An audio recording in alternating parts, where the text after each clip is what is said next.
बोलिए सदगुरुदेव की जय। साहिब। संतों बिलक कीन किन कीना, लोक लाज कुल की मर्यादा, सवे त्याग जन दीना। मेरे विचार से जितना जातिवाद से हमारे धर्म और देश को हानि हुई है, इतनी हानि और कोई नहीं पहुंचा सका।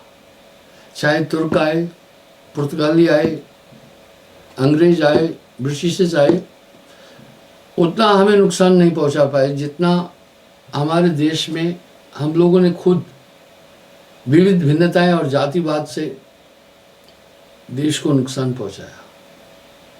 मैंने ये बात बहुत पहले भी कही है। भारतीय उपमहाद्वीप में मोर देन 50 करोड़ तुर्क है। ये सब वो हैं जिन्हें हमने इज्जत नहीं दी, प्रेम नहीं दिया। उन्होंने धर्मांतरण किया, कोई ईसाई बन गया, कोई बुद्धिस्ट बन गया, कोई कुछ बन गया। तो साहब यहाँ एक बात बड़ी प्यारी कह रहे हैं, सबे त्याग जंदीना, जात पात के भ्रम भुलाने सो नर काल अधीना। भ्रम में, जो जात पात के भ्रम में भूला हुआ है वो काल अधीन है। बड़ी विडंबना है। साहब ने इस पर करारा प्रहार किया है। जब कोई बुद्धिजीवी इस बात को बोलेंगे तो उसकी ठहराएंगे ये उसी जात का है। समस्या ये है नहीं, ये तो तत्व विचार की बात है। जब हमारे शास्त्र एक बात स्पष्ट कर रहे हैं, आत्मवतम सर्वभूतेषु, सब में एक आत्मा है, तो फिर ये अंतर कैसा है? सोनर काल अधीना, जिन स्वरूप चिन्हों ने मूर्ख ताते दुबदा की ना। भाई जात की तो बात छोड़िए ना, आप एक चीज तो देखो ना, शास्त्र तो कह रहे हैं आत्मतम सर्वभूत, सभी प्राणियों में एक ही आत्मा है। वहां पूरा विराम लग जाता है। उदाहरण कितना सुंदर दे रहे हैं। निस्वरूप चीना नहीं मूर्ख ताते दुबदा कीना, तुलसी ब्राह्मण अति कुलीना, जब सब कोई कह प्रमीणा, नाबाजी भंगी के बालक तास प्रसादी लीना। अब यहां साहब कह रहे हैं नाबाजी भंगी के बालक तास प्रसादी लीना, कुलीन ब्राह्मण तुलसी ने। आगे प्रमाण कितने सटीक दे रहे हैं।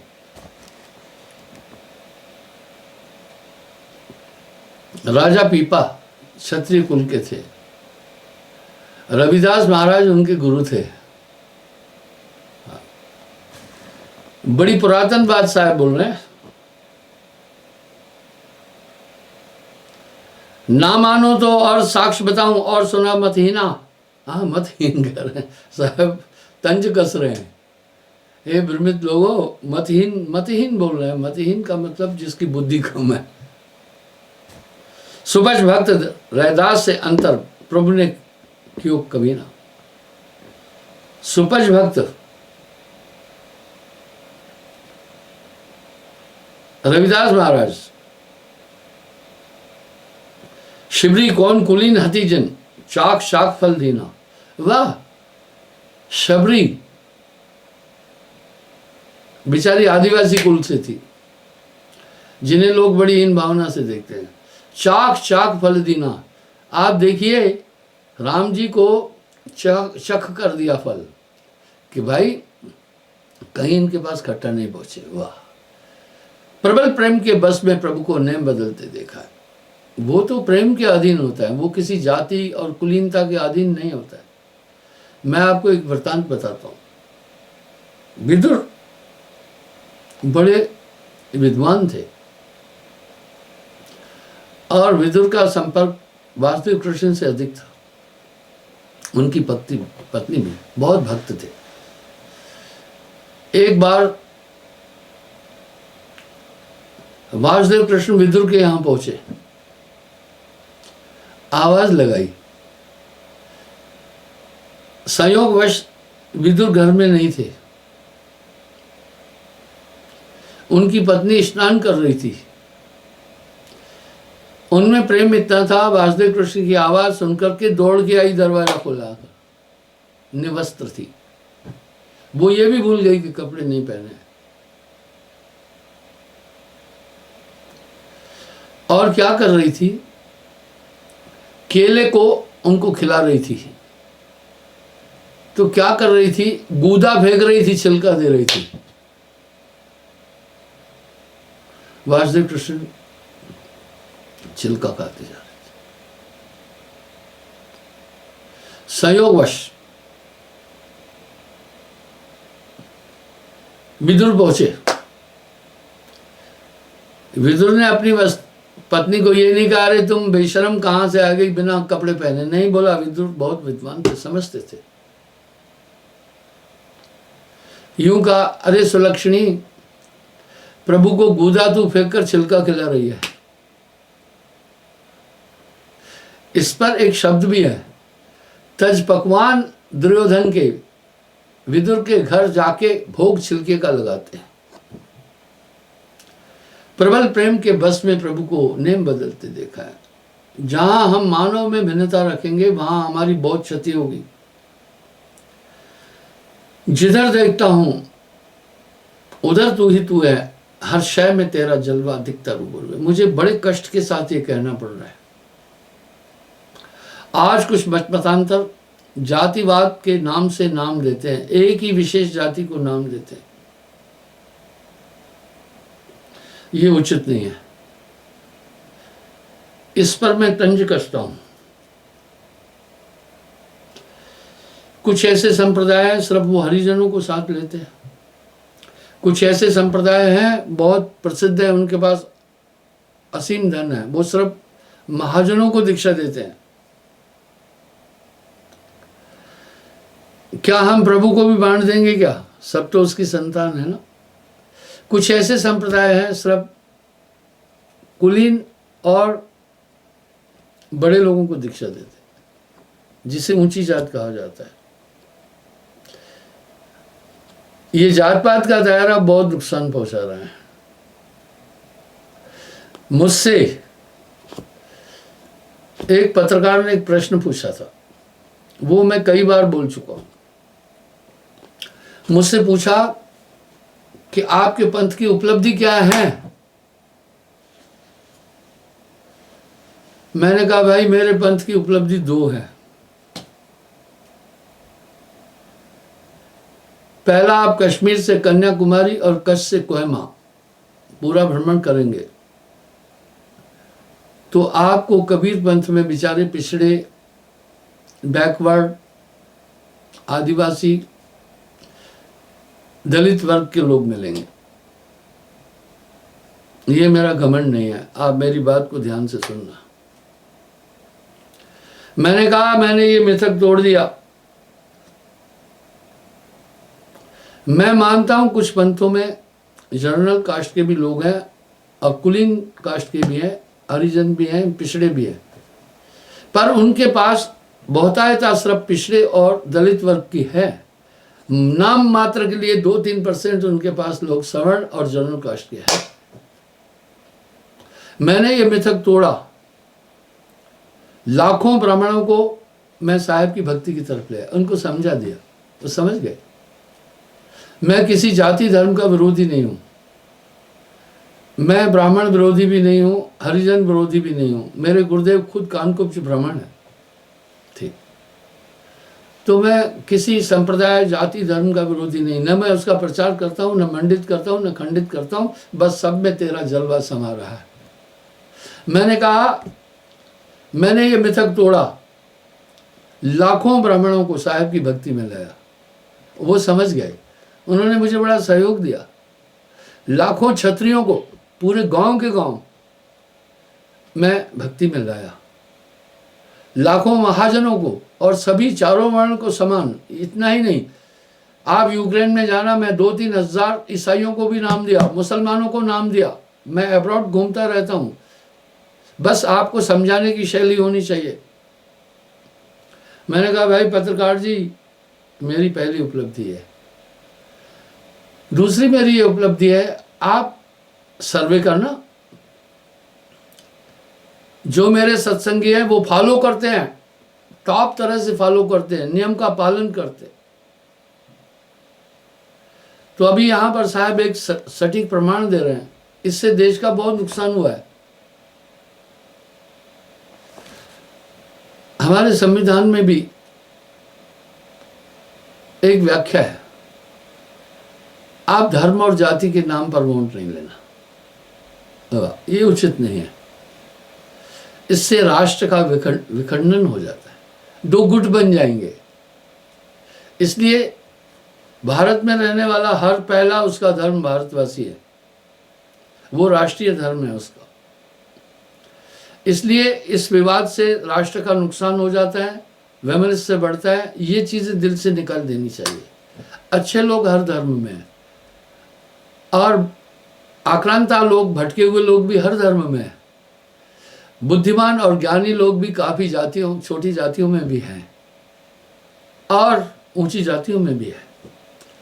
गुणानिधि पूजाय गुणा नस्लिंग वस्त्रम। मनुष्य का अगर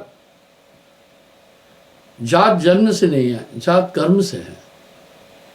आपको याद होगा वंशपायन ऋषि से युधिष्ठिर जी ने सवाल पूछा था कि ऋषिवर कौन सा कर्म करने से मनुष्य ब्राह्मण हो जाता है। बहुत सुंदर ऋषि ने उत्तर दिया, मैं आज उसको पुनः रिपीट भी करूंगा।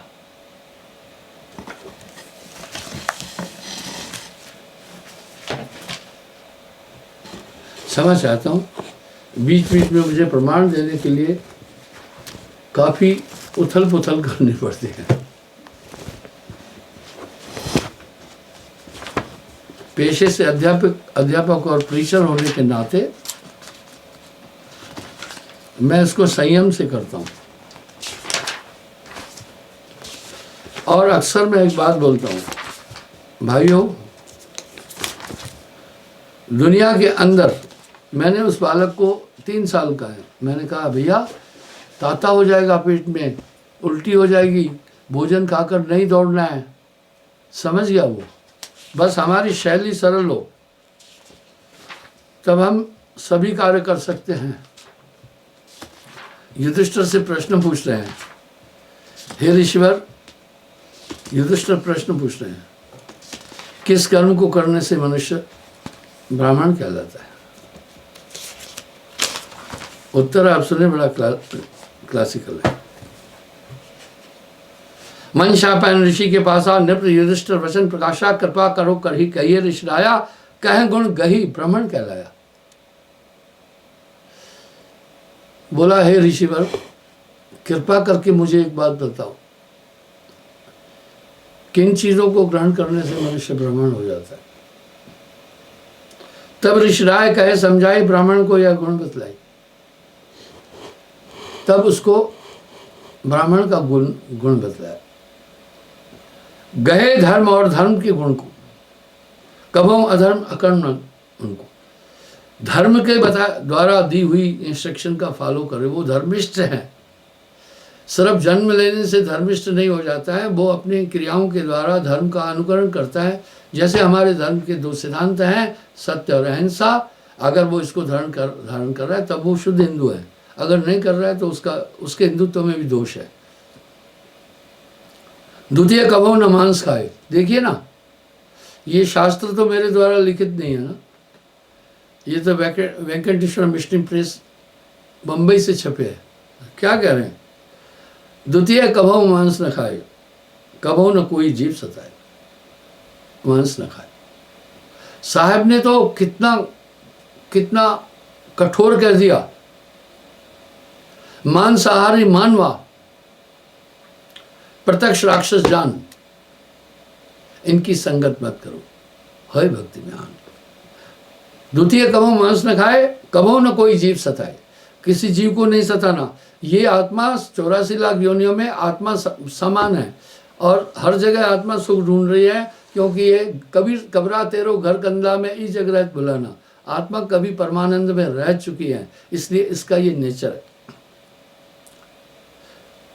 प्रथम बड़ी वस्तु कोई पावे, बिना स्वामी आज्ञा न उठाए। यूरोप में कुछ देश हैं, स्पेन है और स्वीडन आदि काफ़ी और देश हैं, जहाँ एक प्रथा है किसी की गिरी हुई चीज कोई नहीं उठाता है, उठाकर साइड में स्थान बने वहां रखता है।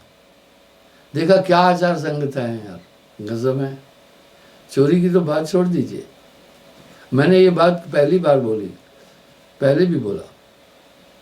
मैंने स्विट्जरलैंड में अपने एक आदमी से पूछा यहाँ करप्शन कितना है, बोला 0%। वाह। अभी एक सर्वे हुआ था, कल मैंने न्यूज में देखा, 66% लोगों को घूस देनी पड़ती है अपना कार्य चलाने के लिए। साच कहो तो मारन धाई, झूठ कहा नहीं जाई। हम तो डूबे हुए हैं करप्शन में। यहां किसी गवर्नमेंट को कटघरे में नहीं खड़ा करना है, ये तो पॉलिटिक्स है। और हम राजनीति में, मैं कई बार बोल चुका हूं, किसी भी कोण से नहीं हूं।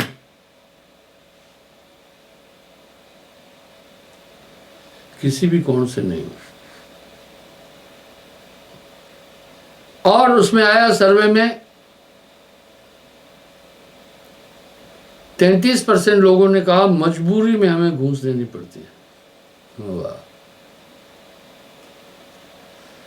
मैं जो ये चीज बोलूंगा वायरल होगी, इसलिए कुछ चीजें समझकर भी नहीं बोलता हूं।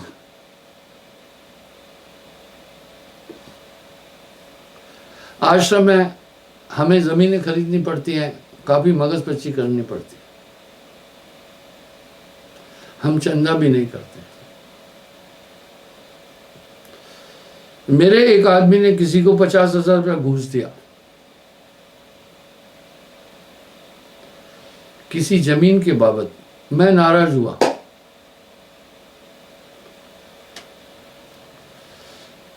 मैंने कहा तुमने घूस क्यों दी? हमारी एक कमेटी है, एक न्याय समिति भी बनाई है, जिसमें अच्छे अच्छे वकील हैं, हाई कोर्ट के, बाकी चीज, कुछ जज भी रिटायर्ड, बहुत बड़ी संस्था है, विश्व स्तर की है। तो कई मुकदमे भी देखने पड़ते हैं और गरीबों को न्याय दिलाने के लिए भी। मैंने बोला मेरी आज्ञा के खिलाफ आपने ये पैसे घूस में क्यों दिए? बोला गुरुजी 4 महीने से चक्कर कटा रहा था, बिना घूस दिए यहाँ काम नहीं होता है।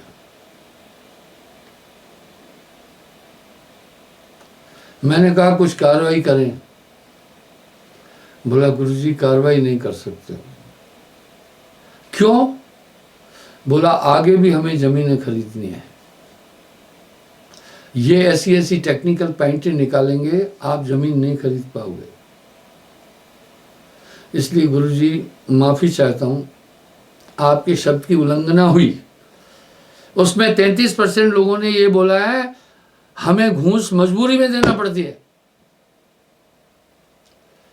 ये भ्रष्टाचार के दलदल में हम सब डूबे हुए हैं। पहले लोग आड़े में लेते थे कुछ घूस, अभी खुलकर लेते हैं, बोल कर लेते हैं।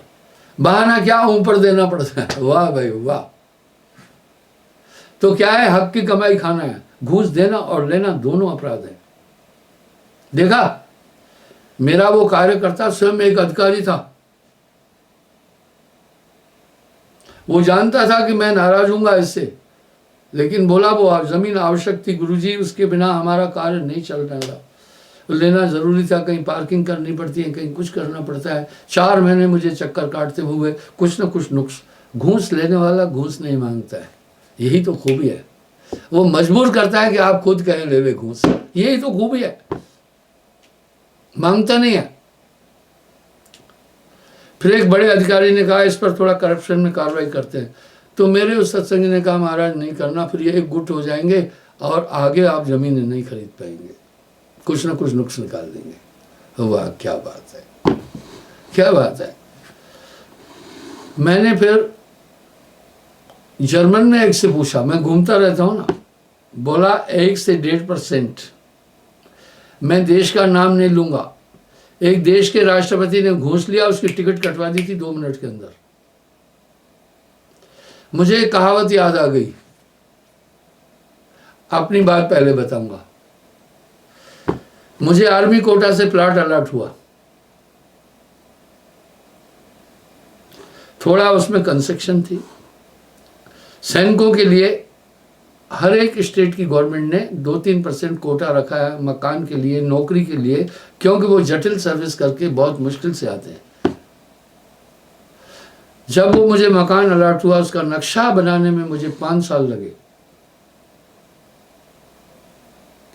वो कोई ना कोई नुक्स, कोई ना कोई वो चीज़, फिर आना, फिर कभी कहना गुम हो गया, फलाना है, ठिकाना है। मैंने उसको कहा, सुनो, मुझे 5 साल हो गए हैं, चाहे मेरा नई मकान बनेगा, मैं सुकृत कमाई खाने वाला एक सैनिक हूं, मैं तुझे घूस नहीं दूंगा। वो शर्मसार हुआ। तब 5 साल में मेरा वो नक्शा पास हुआ है। तो कुछ स्वानुभूतियां भी बता रहा हूं मैं आपको। बड़े अधिकारी ने कहा इसकी हम शिकायत करते हैं विजिलेंस में, करप्शन में। तो मेरे उस अधिकारी ने कहा, गुरुजी ये झंझट मत लेना। देखा कितना विवश हो जाता है इंसान घूस देने के लिए। और यही कह रहे हैं, मैं लोगों को एक प्रार्थना करता हूं, भैया हराम बच्चों को मत खिलाओ, बच्चे हरामी हो जाएंगे, तुम्हें बुढ़ापे में मारेंगे, कूटेंगे, क्योंकि उनके पेट में दाना गंदा पहुंचा हुआ है, उनकी बुद्धि भ्रष्ट होगी। लोग नहीं समझ रहे हैं। पहले वो धन इजी लगता है, लेकिन उसका प्रतिफल गंदा होता है। यही वंशपायन कह रहे युधिष्ठिर से, किसी की चीज नहीं उठाए। काम, क्रोध, लोभ, मोह, मत्सर कबो न जग विषयन में चित्त। पंचम गहे पंच गुण जबई, तप दब दया सत्य प्रिय सभई। सत्य तो आया, समता आई, तब वो ब्राह्मण, सोई ब्राह्मण, जब ये गुण कहिए, बिन गुण सदा शूद्र तह लई। देखा क्या कह दिया है। कह रहे हे नृप युधिष्ठिर, जिनमें ये गुण नहीं है वो सब शूद्र है। वेद का श्लोक है, गुणानिधि पूजय गुण नश्लिंग वस्त्रम। किसी भी गुणवान की इज्जत उसके गुणों से होती है, उपाधि से नहीं होती है। मुझे एक चीज बड़ी प्यारी लगी। आपकी अदालत में धर्मेंद्र से किसी ने प्रश्न किया, काफी प्रश्न पूछे उनसे कि आप एक सुपरस्टार थे, आपको अवार्ड कौन से मिले। देखा, अलंकरणों की तरफ भी मेरा ध्यान बिल्कुल भी नहीं है।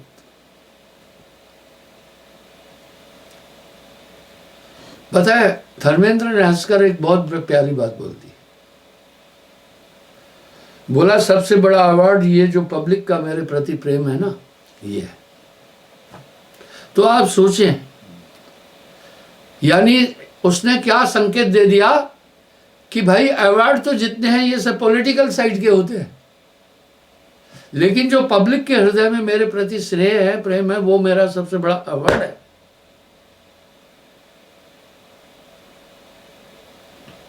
इसलिए कोई भी गुणवान उन गुणों के कारण से ही मान्य होता है। कह रहे हैं जिसमें ये गुण है वो ब्राह्मण है, अगर जिसमें नहीं है वो शूद्र है। बड़ा तंज कस दिया यहां। जन्मते शूद्रम, जन्म लेने के साथ हम सब शूद्र थे, क्योंकि मल मूत्र के द्वार से आए और रज बीरज की देही गंदी हमने धारण की थी। इसलिए गुणानिधि पूजा गुण नस्लिंग वस्त्रम। आगे उदाहरण कितना प्यारा दे रहे हैं, बहुत सुंदर उदाहरण दे रहे हैं।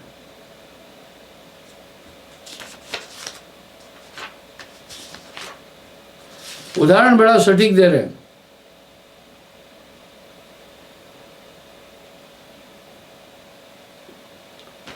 जात वर्ण के हद में जो ही संसारी कहलावे सोई, खड़ दर्शन हद के माई, जात वर्ण को बंधन है।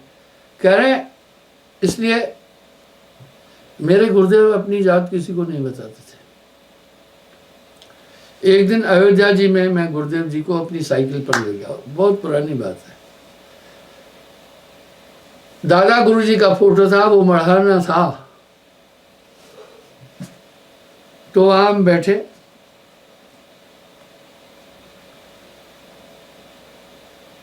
पूछा,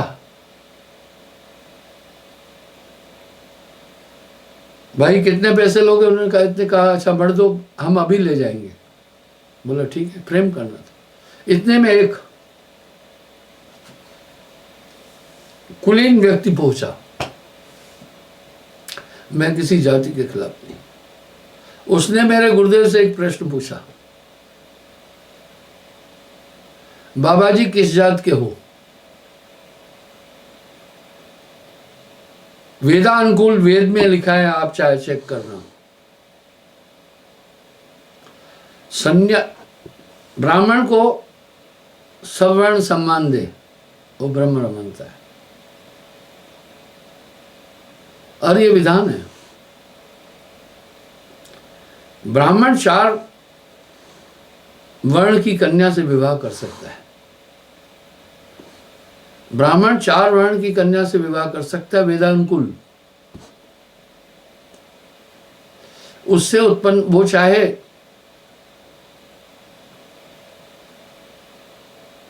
नटनी से भी विवाह कर लेना, शूद्र वर्ण की स्त्री से भी विवाह करे ना, उत्पन्न होने वाली संतान ब्राह्मण होगी। नारी भूमि है, पुरुष बीज है। आप जो बीज बोएंगे वही उठेगा। नारी भूमि है, नारी की जात नहीं होती। और क्षत्रिय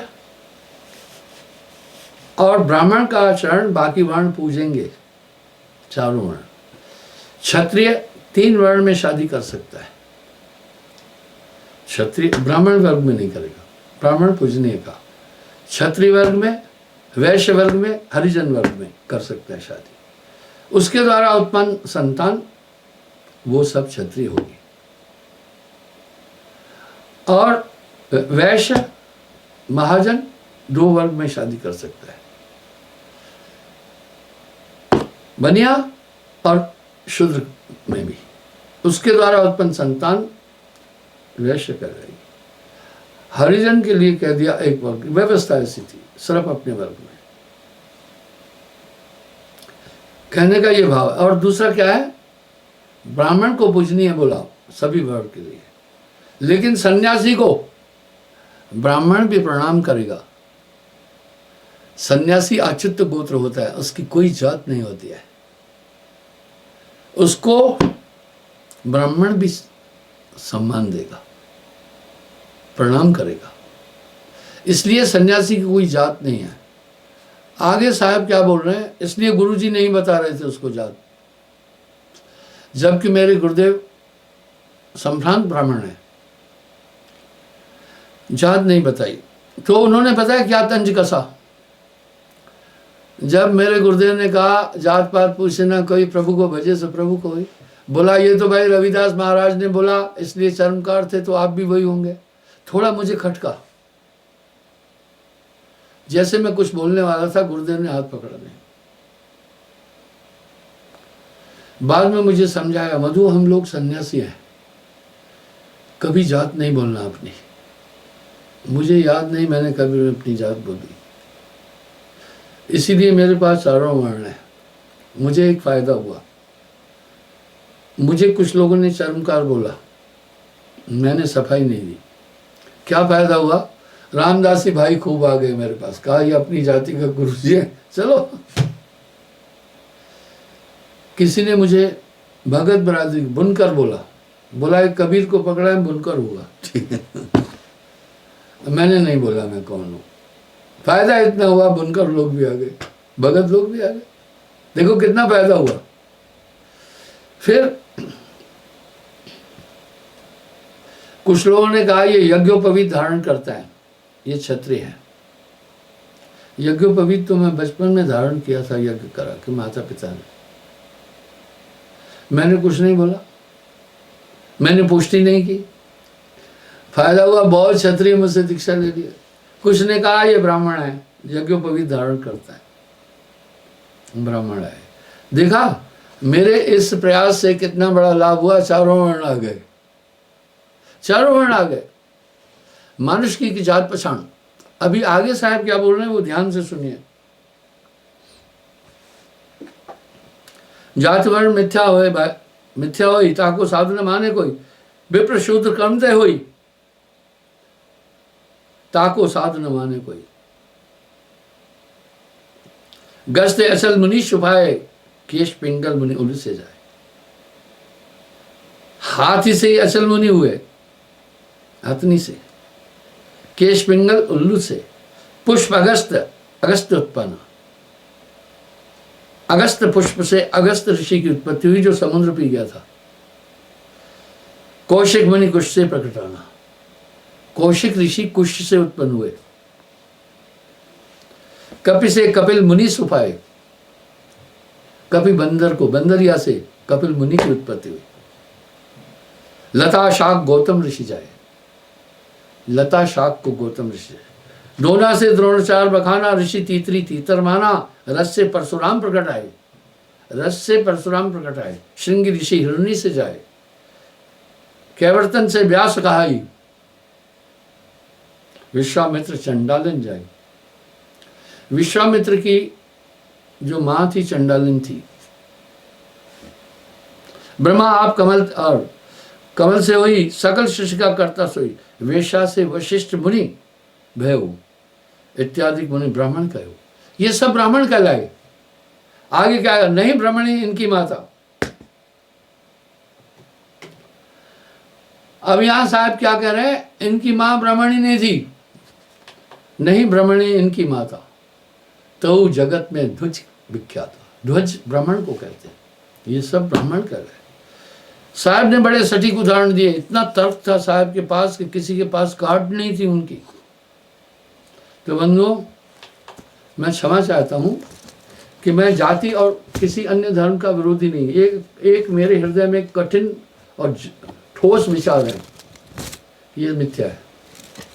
किसी की योग्यता पर हम प्रहार करते हैं जाति के नाम से, उसको हम डिमोरलाइज कर देते हैं। ये उचित नहीं, हिंसा है। आगे क्या कह रहे हैं? शबरी कौन? कुलीन हथी। कुलीन कहते हैं ऊंचे कुल की। बोला शबरी तो कुलीन नहीं थी। वाह, क्या तर्क है साहब के यार। जिन चाक चाक फल भी ना, वो शबरी तो चाक चाक कर देखती थी, कहीं प्रभु राम को खट्टा तो नहीं मिल जाएगा, इसलिए चाक चाक कर दे रही थी। लक्ष्मण ने तो पीछे फेंक दिया। राम जी ने जब वो फल चखे, लक्ष्मण हैरान देख रहा था, ये तो कुलीन वर्ग से नहीं है। प्रभु ने, राम जी ने उन्हें एक और फल यूं किया, उसने ले तो लिया, पीछे फेंक दिया।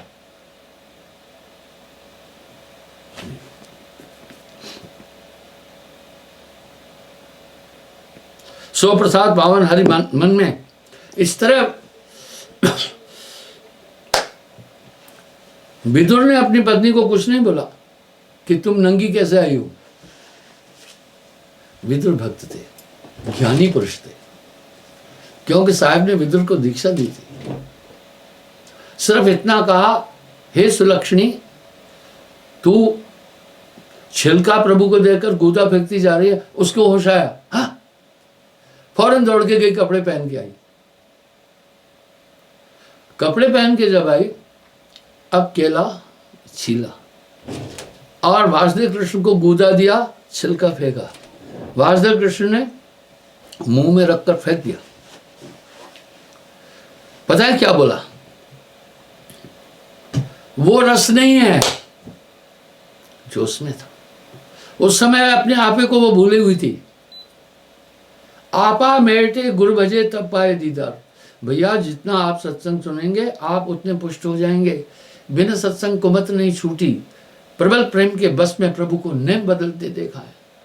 अपना मान भले टल जाए, भक्त का मान न टलते देखा है। तो हम इस पचड़ों में फंसे हुए हैं और हम इसी तरह किसी की तौहीन कर रहे हैं। अगर ये ज्यादा बोलो तो कहेंगे ये खुद हमारे कुलीन वर्ग से नहीं है, इसकी कोई चिंता नहीं है। तो बंधुओं, इसने राष्ट्र को बहुत बड़ा नुकसान पहुंचाया। ये ईश्वरीय अपराध है। जब ये एक बात साफ साफ ये आ रही है कि हम सब एक परमात्मा की संतान है, भाई रे दो जगदीश कहां से है, तो बात वहीं तो खत्म है। जीव जंतु सब तोते उपाय सब तो उसके द्वारा हैं। तो साहब ने तो समाज सुधार के लिए, साहब अंतिम पराकाष्ठा है। जितना समाज सुधार के लिए कबीर साहब ने बोला उतना किसी ने नहीं बोला। मैंने कई उदाहरण दिए हैं, मैंने वो छुआछूत देखी है, बड़ी भयंकर थी, अभी कम हो गई है। ये साहब की वाणियों से और संतों की वाणियों से हुआ। मैं आज पुनः रिपीट कर रहा हूँ। एक बूढ़ा जा रहा था मेरे गांव से, घर के पास से एक दूसरे गांव के लिए रास्ता जाता था, गर्मी का मौसम था। एक वृद्ध जा रहा था, प्यासा था, बोला बेटा पानी पिलाओ। उस समय पीतल के गिलास होते थे, ये बाकी ये गिलास फ्लास नहीं होते थे, जस्ता था नहीं, एल्युमिनियम थी नहीं। मैं एक गिलास पानी ठंडा करके ले आया, पानी दिया उस बूढ़े को। जब मैं वापस आया पानी लेकर के घर, माँ ने मेरे हाथ से गिलास फेंक करके छीन कर दूर फेंक, एक तमाचा वो दिया कि मैं हैरान हो गया। जबकि सभी भाइयों में मेरी माँ मुझसे ज्यादा प्यार करती थी। मैं हैरान था। क्या हैरान था, ये क्या गलती हो गई जो इतना खींच के तमाचा पड़ गया। बोला इसकी बरादरी पूछा ये कौन जात का था, इसको चुल्लू में पानी पिलाना था ऊपर से, तूने गिलास कैसे दिया, क्या ये गिलास हम चौके में ले जाएंगे अभी। खट, मैं रोया नहीं, सोचता रहा। होनहार ब्राह्मण के हो चीखने पर क्या सोचता रहा। मैंने कहा यार कभी कभी कुत्ता आकर के बर्तनों में मुंह डाल देता है, मारने के लिए रख, भैया आ जाता है, कभी चाट जाता है कुत्ता। इसलिए तो आश्रम में कुत्ते को नहीं आने देता हूँ, न पालने देता हूँ। अपने नामी को भी कहता हूँ भाई कुत्ता नहीं पालना। वजह कुत्ता एक जंगली जानवर है, वो आकर आदमी ने उसको बंदिश किया। मैं कहा माँ ने कभी वो बर्तन नहीं फेंका जो कुत्ता चाटा। कभी कभी कौआ कितना निकृष्ट आहार करता है। कौआ कई बार आकर के बाल्टी में पानी पिया या बर्तनों को चोंच लगाया, यहाँ भी लगा देता है। मैं उनको कहता हूँ भैया बर्तन खुले न रखो, कौआ आएगा। कौआ निपट मांसाहारी है, विष्ठा खाता है, सब खाता है। लेकिन कुछ लोग लापरवाही कहते हैं, वो भोजन वाला पात्र छोड़ देते हैं, थोड़ा भोजन होता है, कौआ आकर चोंच मारता। तो ऐसा होता है। मैंने कहा माँ ने उसको भी नहीं फेंका। ये क्या चीज था जो जा रहा है, क्या ये आदमी कुत्ते से भी खराब था, कौए से भी खराब था, इतना निकृष्ट था। ये विचार उठे। मैं पुनः ये कहूंगा इस राष्ट्र को सबसे बड़ा नुकसान इस जातिवाद ने फैला दिया। आज जो भारतीय उपमहाद्वीप में 60 लाख तुर्क और अन्य बिरादरी के लोग हैं, कहां से आए, ये तो हमारा भारत था ना। जिनको हमने सम्मान नहीं दिया, इज्जत नहीं दी और समता प्रेम नहीं दिया, वो विरोध करके दूसरी जातियों में चले गए। आज वही समस्या है। तो राष्ट्र को नुकसान इससे हुआ। आगे आते हैं फिर संतत्व की धारा को साहब ने संचालित किया है। उन्होंने बड़ा साफ साफ किया और खुले शब्दों में। अब देखिए तर्क क्या दे रहे हैं, कितना पुराना तर्क है। आप दूर मत जाइए ना। अरे भाई कह रहे हैं कबीर साहब जुलाहा था, बुनकर मुसलमान था। यार काशी का राजा वीर सिंह बघेल हिंदू धर्म की राजधानी काशी है, वो आकर साहब से शिक्षा लिया। मैं इतिहासकारों को नमस्कार करता हूँ, इतना तो लिख दिया कम से कम। फिर ये कहाँ उलझा हुआ है आदमी। जात पात होकर नहीं आए, ये झगड़ा जग में फैला है। जात पात का चिन्ह न कोई कैसे दूसरे जाते है। अच्छा है विदेशों में बड़ी समानता है, वहां कोई धोबी बिरादरी नहीं है।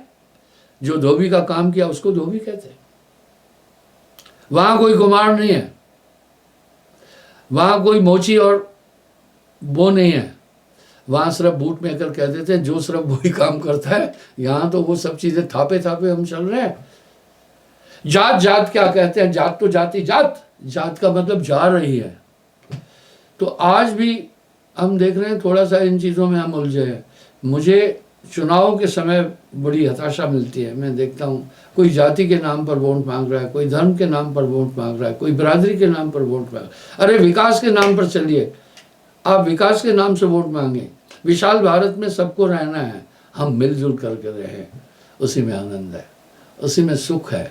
अगर एक दूसरे से वैमनस्य होगा तो राष्ट्र को बहुत बड़ा दुख है। इसलिए कबीर साहब ने राष्ट्र हित में भी बहुत बड़ा काम किया, मानवता के लिए बहुत बड़ा काम किया। इसलिए उन्हें मानवता का मसीहा भी बोलते हैं, निसंदेह बोलते हैं। क्या बात थी नानक देव जी महाराज की यार। आज से 600 साल पहले क्या नानक देव जी को तो हिंदू नहीं मिल रहे थे क्या। एक तरफ उन्होंने बिठा दिया किसको, भाई लाला, एक तरफ मर्दाना बिठा दिया। क्या कबीर साहब को दो हिंदू राजा नहीं मिल रहे थे क्या? एक तरफ बिजली खान पठान को बिठा दिया और एक तरफ अपना वीर सिंह बघेल को बिठा दिया। तो ये वैमनस्य से आगे भी हम लोगों को बहुत बड़ी पीड़ा देगा। तो आइए आगे क्या कह रहे हैं।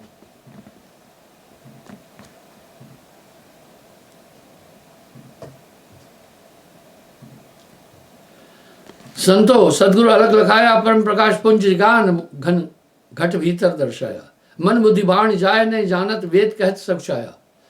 आप देखिए कितनी कितनी जोरदार वाणी है साहब की। कह रहे हैं वेद भी कहने में सक्षित हुआ है।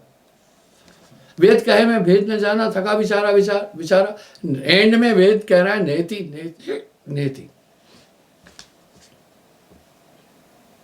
क्या बोल रहे हैं? अगम अथाह अपार अथाह अगोचर, नेति नेति जिन गाया। नेति नेति खत्म नहीं यहां तक। शिव सनकादि आदि ब्रह्म प्रभु हाथ न आया। चौंकाने वाली बात है। फिर वाणी में क्या कह रहे हैं? जय खोजत ब्रह्मा थके, सुर नर मुनि और शेष, कहे कबीर सो पाइए कर सतगुरु की सेवा। व्यास वशिष्ठ विचारत हारे, कोई पार ना पाया। तिल में तेल काष्ठ में अग्नि, घृत पै माह समाया। पै दूध को कहते हैं। दूध में सर्वथा घृत है, पर नजर नहीं आया। शब्द ने अर्थ, पदार्थ पद में स्वर में राग सुनाया।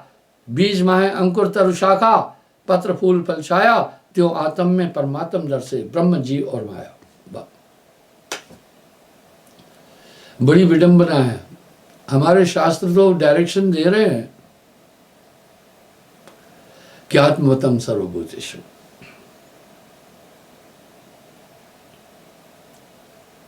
ब्रह्म जीव और माया, कहे कबीर कृपाल कृपा कर निस्वरूप परखाया। बस जब आदमी अपने स्वरूप को जान जाता है, ये पूरा मसला ही खत्म हो जाता है। वो जानता है बस सब में तेरा जलवा समा रहा है, जिधर देखता हूं उधर तो ही तू है, हर शय में तेरा जलवा दिखता रूबरू है। मैंने एक उदाहरण और दिया था।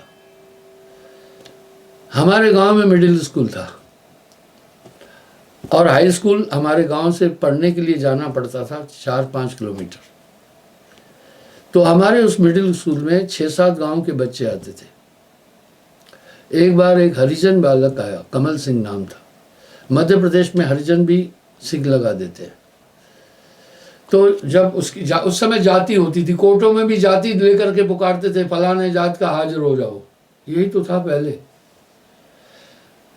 क्लास में करीब हम 2 सेक्शन थी 6ठी क्लास की, ए और एंड बी। तो एक सेक्शन में हम 40 बच्चे, लड़के लड़कियां थी। को एजुकेशन उस समय स्टार्ट हुई थी, उसको अलग से डेस्क दी गई थी। ठीक है, उससे कोई बात नहीं करता था, उसके साथ कोई खेलता नहीं था। ये विचारधारा मुझे कुछ पूर्वोक्त ही प्राप्त थी। उसको मैंने मित्र बनाया और ऐसा अच्छा इंसान था, न उसमें शैतानी थी, न बदमाशी थी, न उदंडता थी, बहुत सरल था। इसलिए भैया गुणानिधि पूजा गुण नस्लिंग वस्त्रम, हमें इन चीजों पर जड़ से उखाड़ना है इन्हें। ये आगे और क्षति कर देगी ये सब चीजें।